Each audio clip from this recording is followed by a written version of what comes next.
Bonjour à tous. Après Noël, première manifestation de Dieu fait homme, ensuite l'épiphanie, les rois mages qui se prosternent devant Jésus, qui le reconnaissent comme roi par révélation divine grâce à l'étoile.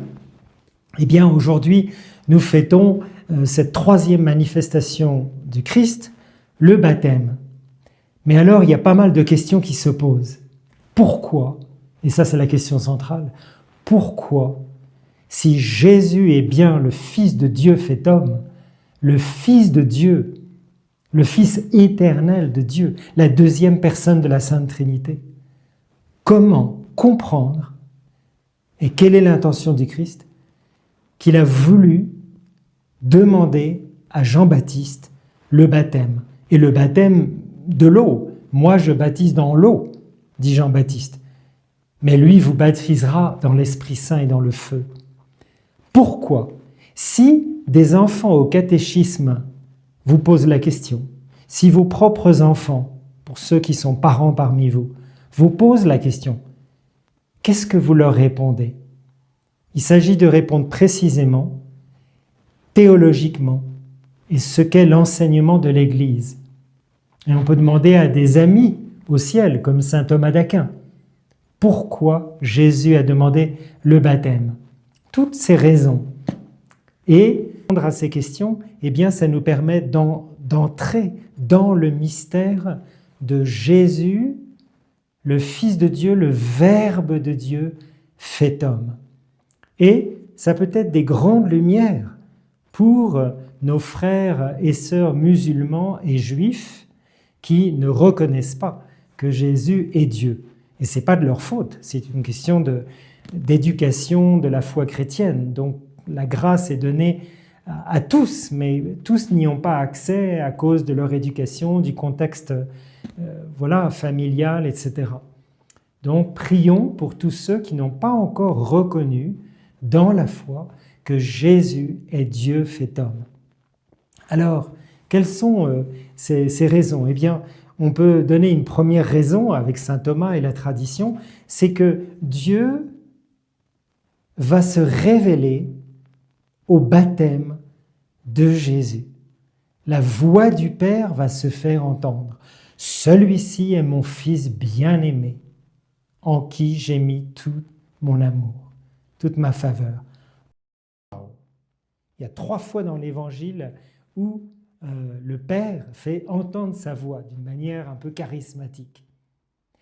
Une autre raison, c'est que Jésus vient sanctifier l'eau du Jourdain, mais pas l'eau du Jourdain et de tout l'univers. Le contact du corps du Christ, qui est sacré, avec l'eau, va purifier l'eau, et en vertu de l'eau, le baptême va être conféré. Bien sûr, ça ne suffit pas, il faut aussi la foi. L'Église demande l'engagement de la foi d'au moins un des 2 parents au baptême, qui s'engage à croire pour l'enfant que Jésus est bien le Fils de Dieu et à s'engager à l'éduquer chrétiennement. Ensuite, une troisième raison, c'est pour manifester l'humilité du Christ. C'est quand même incroyable que Jésus entre dans sa vie publique, non pas par un miracle. Le miracle, il va avoir lieu après, à Cana. Ça sera le premier signe, le premier miracle. C'est à Cana, la 4e manifestation de Jésus. Mais là, Jésus est manifesté à Israël par son abaissement. Il entre dans la vie publique par un acte d'humilité. Alors ça, pour nous qui sommes apôtres, ça nous pose la question, et toi? Est-ce que tu es humble ou orgueilleux en croyant tout savoir? Et Jésus entre dans le monde par un acte d'humilité. Ça fait réfléchir. Voilà. Alors ensuite, il entre pour se faire baptiser, pour accomplir toute justice, nous dit saint Thomas d'Aquin. Et la justice, c'est quoi? C'est d'obéir à la volonté du Père.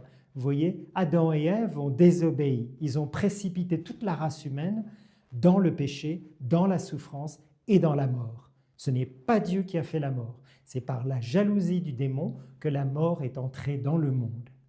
Et donc Jésus, en plongeant dans l'eau du Jourdain. Sous l'eau, c'est l'empire du péché, de la mort, et au-dessus de l'eau, c'est la manifestation prophétique de la résurrection. Oui.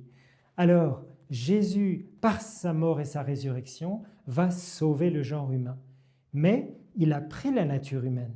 Donc s'il a pris la nature humaine qui a été contaminée par le péché d'Adam et Ève, cette nature humaine doit être plongée dans sa mort et sa résurrection. Et monter auprès du Père.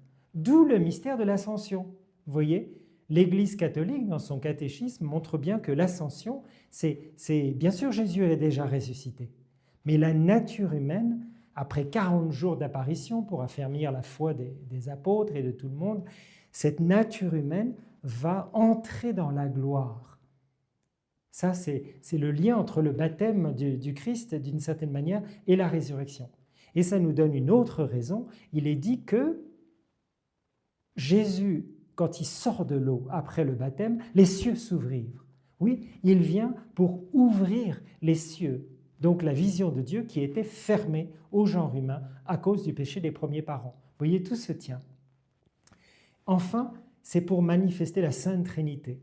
La colombe qui se pose sur Jésus, qui nous rappelle la colombe qui est sortie de l'arche au moment du déluge, ou juste après le déluge plus exactement, et la colombe qui sort du côté de l'arche, comme l'eau et le sang sortiront du côté de Jésus crucifié, qui symbolise l'Esprit. Et d'ailleurs, Jean, dans la première épître, il porte témoignage.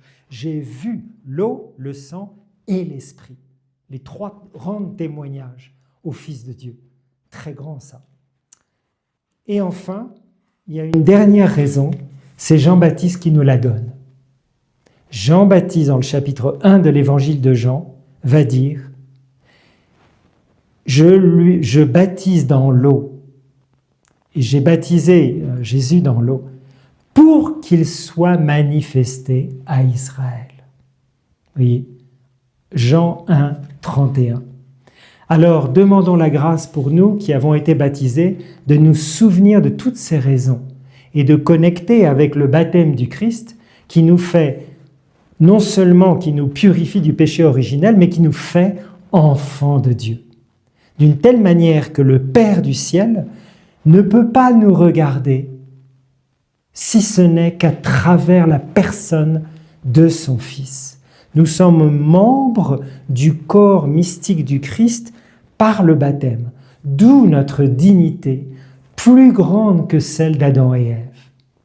On pourrait dire Adam et Ève étaient créatures de Dieu, ça c'est sûr, enfants de Dieu d'une certaine manière, mais nous sommes enfants dans la personne du Fils. Donc notre dignité est incomparable.